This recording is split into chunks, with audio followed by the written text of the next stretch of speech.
ఎవరేమన్నా పెళ్లి మంత్రాలై వినబడుతున్నవి కదా.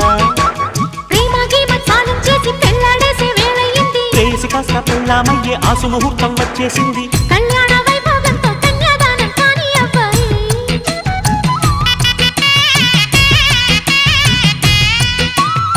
ఆ పైన నా ఊళ్ళోనే కాలక్షేపం చెయ్యాలమ్మాయి చిల్లకల. హాయ్లైలా ప్రియురాల వెయ్యి నా మెడలో వరమాల. ఇల్లకల